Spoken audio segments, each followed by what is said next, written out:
Sa gitna ng pagsusulong ng paggamit ng renewable energy sa bansa, pagtuturo ng innovative solar technology curriculum sa ilang paaralan sa Central Visayas, nagsimula na. Partikular na matutulungan nito ay ang mga kabataang nasa malalayong lugar. Si Jessie Atienza ng PTV Cebu sa sentro ng balita. Masayang nagbigay ng talumpati sa harap ng mga panauhin ang engineering student na si Matt Hendrick. Kabilang siya sa mga mag-aaral ng Bantayan Senior High School na noong taong 2021 nakapagtapos siya ng curriculum sa Innovative Solar Technology Training sa ilalim ng Electrical and Installation Maintenance. Ito ang pag-maintain ng mga solar power sa mga malalayong paaralan at komunidad. Malaking tulong po talaga. Kasi yung realization ko kung gaya nito, yung dinonate ng Vivant, mga advanced tools yun eh. Kasi gayon yung naisip ko kasi parang you need tools para mas madali yung trabaho at saka maayos. Ayon sa Department of Education, hindi lang ang mga mag-aaral ang natutulungan ng Innovative Solar Technology Training, pati na rin ang mga malalayong komunidad na hirap pa rin makakuha ng sapat na supply ng kuryente. Importante rin ang power supply, lalo na sa panahon ng kalamidad. This is a unique track, no?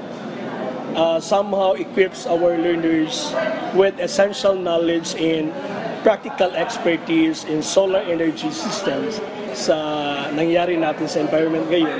And even our community experience like a series of typhoons or brownouts, no? Walang kuryente. Ayon sa pamunuan ng Vivant Foundation Incorporated, nakaagapay ng Department of Education, ang paglunsad ng curriculum ay paghahanda sa makabagong henerasyon ng mga mag-aaral na maging work-ready professionals at makatulong sa pag-unlad ng bansa. We worked with TESDA and DepEd in order to develop this curriculum.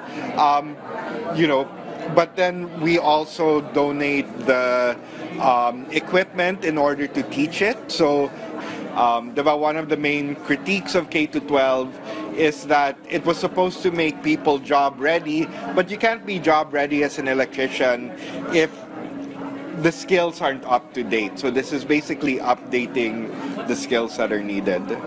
Sa ngayon, may 10 technical vocation schools na sa buong bansa ang nagtuturo ng Innovative Solar Technology Curriculum. Mula sa PTV Cebu, Jessie Atienza para sa Pambansang TV sa Bagong Pilipinas.